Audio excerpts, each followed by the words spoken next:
The composer Hans Zimmer, famous for his Interstellar and Pirates of the Caribbean scores, declared that the pipe organ is like a human being. It needs air to breathe.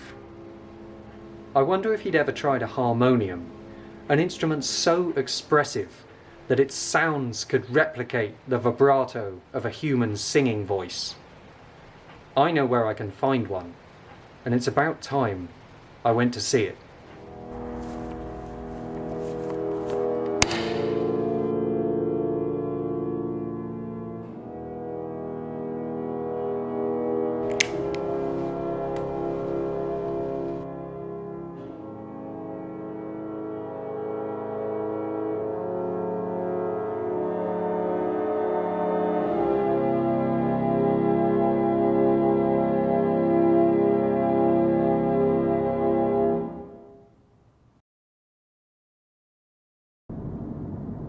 Welcome to Wilton, the ancient capital of Wessex and home of the Earl and Countess of Pembroke.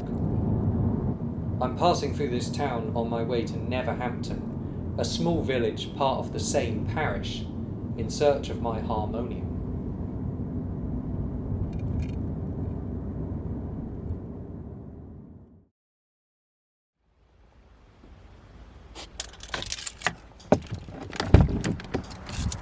Here we are, at Netherhampton Village. That's the Victoria and Albert pub, closed down now, and directly opposite, St Catherine's Church.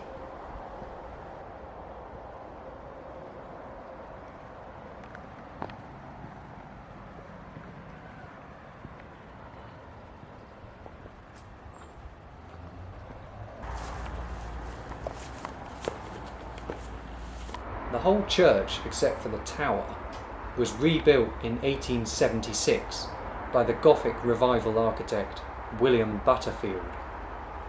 The same year, incidentally, he built Keble College in Oxford, where I had organ lessons.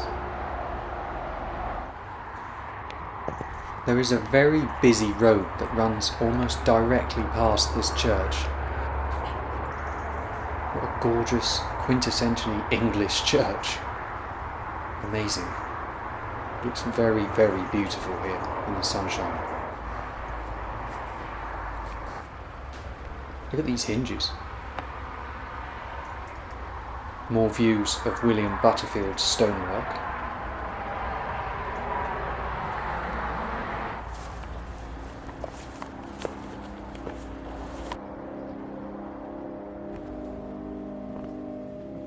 Time to go in and get some peace.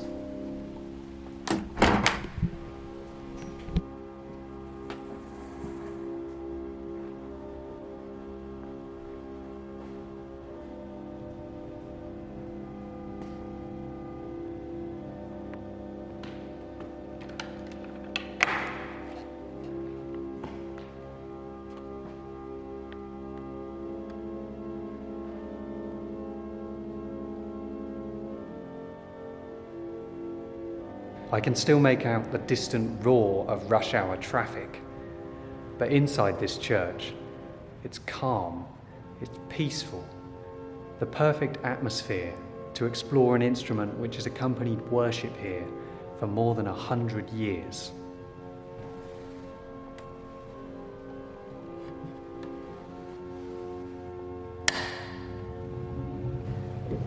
This is the Mason and Hamlin Reed organ at St Catherine's Church in Netherhampton. Such a humble instrument, but think how many Christmases it's served for, how many weddings and funerals it has accompanied. Let's take a closer look at the stops here.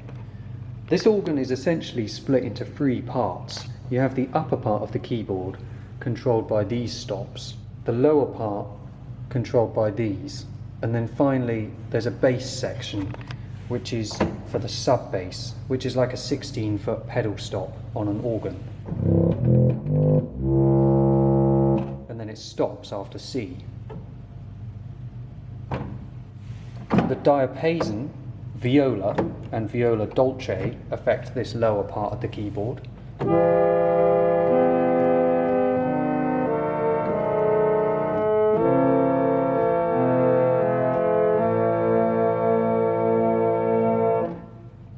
And then the upper part sounds using these stops here. We have a voix céleste, celestial voice, like an accordion, I suppose.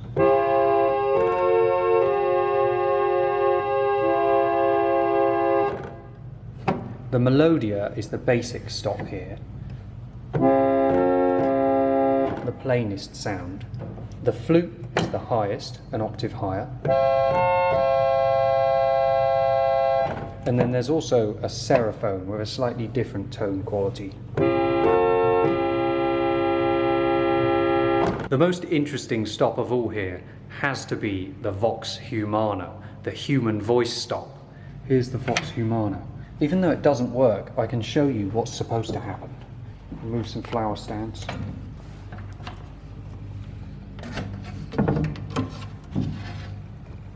Oh, whoa.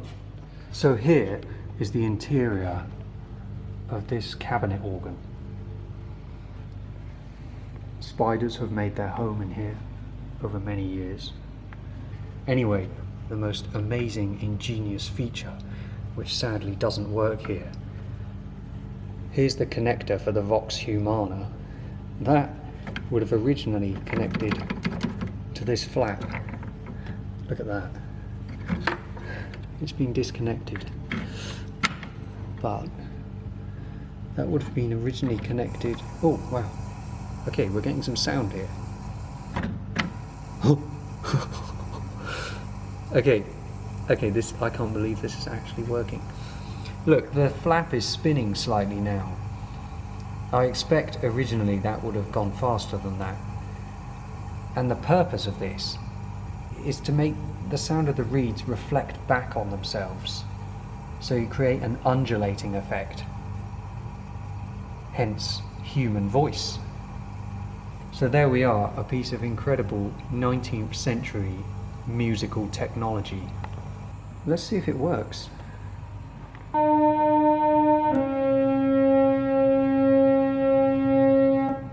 There is a very gentle beating as the air passes back through the reeds to create a vibrato sound. It's absolutely amazing. It's so expressive. What a brilliant idea. Looking further down under the keyboard, we find a couple of knee flaps.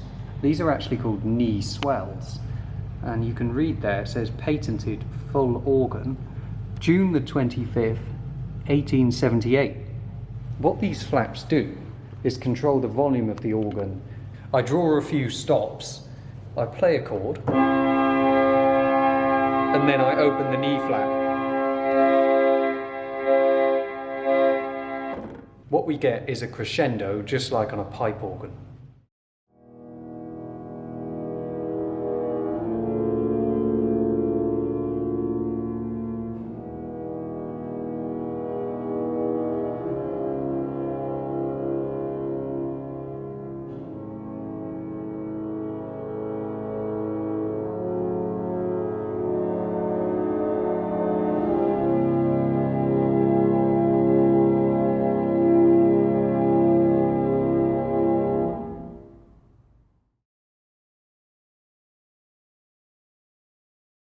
The name I recognise here is Henry Mason's. He founded this company in 1854.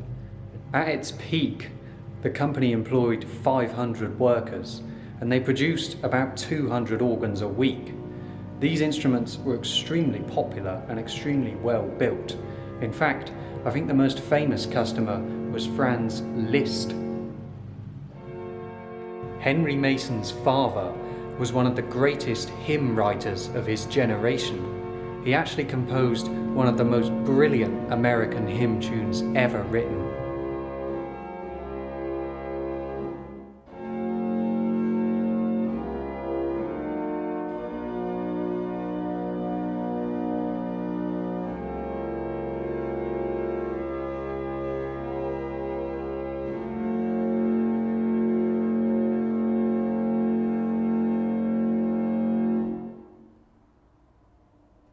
It isn't easy to make this instrument sing anymore, but to me, the sound of these gentle, aging reeds as they drift out into the churchyard in the autumn sunshine, is more poignant, more emotional than any of the grandest instruments.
I'm getting good at opening church doors.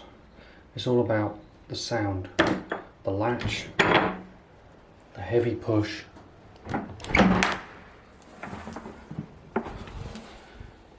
and the pleasing slam.